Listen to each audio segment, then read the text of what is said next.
नमस्कार, Krishna career institute पर आपका सभी का हार्दिक स्वागत है। हम लोग आरआरबी और एलपी के लिए साइंस की तैयारी कर रहे हैं और यूट्यूब लेक्चर के साथ साथ मैं आप लोगों को क्वेश्चन भी करा रहा हूं। तो आज का पहला क्वेश्चन है, निम्नलिखित में से कौन सी अदिश राशि के उदाहरण है? अदिश ढूंढना है तो द्रव्यमान अदिश राशि है, तापमान अदिश राशि है, विस्थापन सदिश है और विद्युत धारा भी अदिश राशि है। तो आपका उदाहरण हो गया 1, 2 और 4। 1, 2, 4 डी सी ऑप्शन में है, इसलिए राइट आंसर क्या है? 1, 2, 4 यानी कि सी ऑप्शन। अगला क्वेश्चन है, प्रकाश वर्ष की इकाई किसकी है? तो प्रकाश वर्ष दूरी की इकाई होती है। किसकी इकाई होती है? दूरी। प्रकाश द्वारा एक वर्ष में चली गई दूरी को एक प्रकाश वर्ष कहते हैं। तो इसका राइट आंसर है सी ऑप्शन, दूरी। निम्नलिखित में से कौन सा कथन सही है? पारसेक दूरी नापने की सबसे बड़ी इकाई है। सही है। पारसेक का मान 3.08 × 10⁻16 मीटर के बराबर होता है। लगभग इतना होता है, एकदम बिल्कुल। तो 1 और 2 दोनों विकल्प सही हैं, यानी सी ऑप्शन क्या है? राइट है। अगला क्वेश्चन है, ल्यूमेन किसका मात्रक है? तो ल्यूमेन ज्योति फ्लक्स का मात्रक है। ये हाईलाइटेड भी है, आप इसको देख लीजिए। ज्योति तीव्रता का जो मात्रक होता है वो होता है कैंडेला। ज्योति तीव्रता का मात्रक क्या होता है? कैंडेला। तो ल्यूमेन किसका मात्रक है? ज्योति फ्लक्स का, यानी ल्यूमेन फ्लक्स का है। अगला क्वेश्चन देखते हैं, मात्रकों की अंतरराष्ट्रीय पद्धति कब लागू हुई? यानी एसआई प्रणाली कब लागू हुई? तो एसआई प्रणाली लागू हुई 1971 ईस्वी में लागू हुई, जिसमें 7 मूल मात्रक और 7 मूल राशियाँ हैं। अगला क्वेश्चन है, यंग प्रत्यास्थता गुणांक का एसआई मात्रक क्या है? तो यंग प्रत्यास्थता गुणांक y बराबर होता है प्रतिबल बटे विकृति के अनुपात को हम क्या कहते हैं?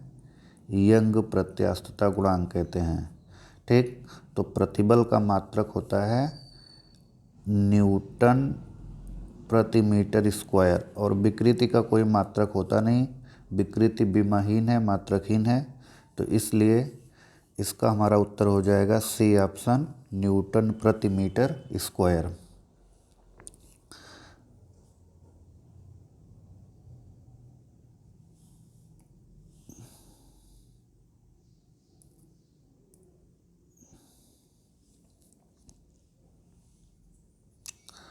अगला क्वेश्चन है, त्वरण ज्ञात करने का सही सूत्र कौन सा है?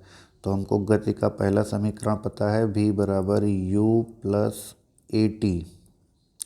v बराबर u plus A T.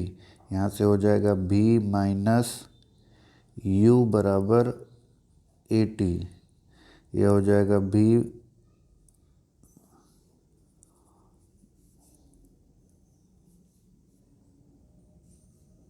Sorry तो v बराबर हो जाएगा u plus A T. v minus u बराबर ए टी, यानी v माइनस u अपान टी बराबर a। तो हमारा उत्तर हो जाएगा पहला, यानी ऑप्शन ए। अगला क्वेश्चन है, निम्नलिखित में से कौन सी भौतिक राशि की इकाई वही है जो दाब की है? तो दाब बराबर होता है बल बटे क्षेत्रफल। दाब बराबर क्या होता है? बल बटे क्षेत्रफल। प्रतिबल बराबर भी यही होता है, प्रतिबल बराबर भी यही होता है, बल बटे क्षेत्रफल। तो आपका उत्तर है बी ऑप्शन। अगला क्वेश्चन है, क्वेश्चन नंबर 9, रेडियो एक्टिवता का मापन किसके द्वारा किया जाता है? तो रेडियो एक्टिवता का मतलब होता है कि जो पदार्थ स्वतः ही अल्फा बीटा गामा किरणों का उत्सर्जन करते हैं उन्हें रेडियो एक्टिव पदार्थ कहते हैं और उनका यह गुण रेडियो एक्टिवता कहलाता है। तो रेडियो एक्टिवता मापने के लिए जीएम काउंटर का प्रयोग किया जाता है। किसका प्रयोग किया जाता है? जीएम काउंटर का। कैलोरीमीटर का उपयोग ऊष्मा मापने के लिए किया जाता है। पोलरीमीटर का उपयोग किया जाता है पोलराइजेशन के लिए। अगला क्वेश्चन है, 1 kWh का जूल में रूपांतरित मान कितना होगा, तो इसका राइट आंसर है 3.6 गुणे 10⁶ जूल। ओके, 1 किलोवाट घंटा ऊर्जा जो होती है 3.6 गुणे 10⁶ जूल के बराबर होती है। अगला क्वेश्चन है, चार मूल मात्रक क्या है, चाल का मूल मात्रक क्या है, तो चाल बराबर है दूरी बटे समय। चाल बराबर क्या है, दूरी बटे समय। ठीक, और चाल बराबर है दूरी बटे समय, यानी इसका मात्रक हो जाएगा मीटर प्रति सेकेंड। क्या हो जाएगा, मीटर प्रति सेकेंड। सी ऑप्शन हो जाएगा।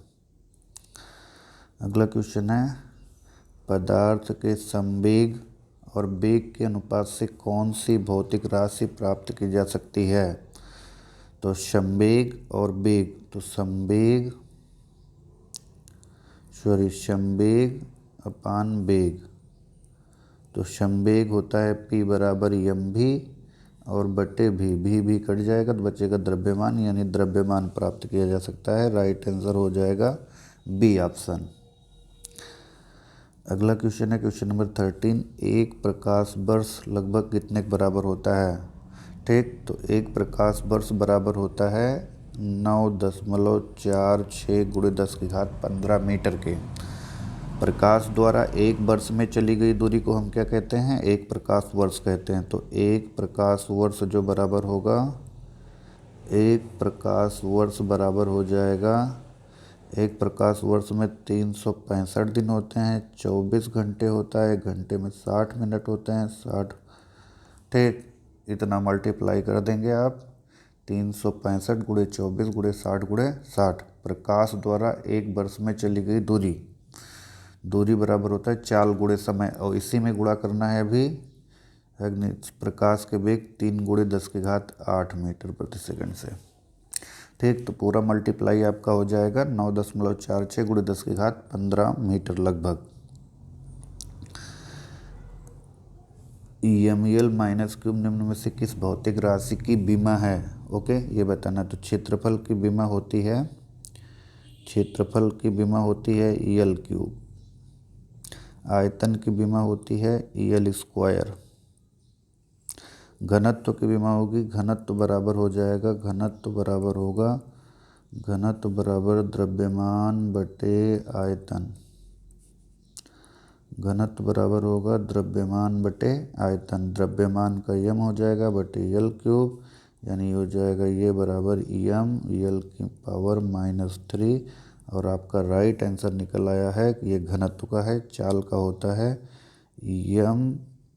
चाल बराबर होता है LT-1। चाल की विमा क्या होती है, LT-1 होती है।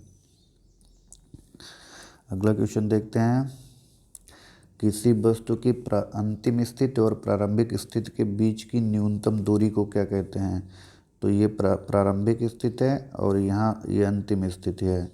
अगर कोई वस्तु ऐसे गति करते हुए जा रही है तो यहाँ से यहाँ के बीच की जो न्यूनतम दूरी होती है आप उसको विस्थापन कहते हैं। क्या कहते हैं, विस्थापन। तो आपका राइट आंसर क्या है, डी। न्यूटन के पहले नियम को क्या कहा जाता है। तो न्यूटन के पहले नियम को देखिए, वीडियो आपने देखी होगी तो याद होगा आपको, जड़त्व का नियम या गैलीलियो का नियम। जो वीडियो ऑलरेडी साइंस अभी हमने वीडियो अपलोड की है, न्यूटन के गति के नियम से पूछे जाने वाले प्रश्न, तो उसमें ये हमने बताया कि न्यूटन के नियम को जड़त्व का नियम या गैलीलियो का नियम भी कहते हैं, क्योंकि गैलीलियो ने ही जड़त्व के बारे में बताया था।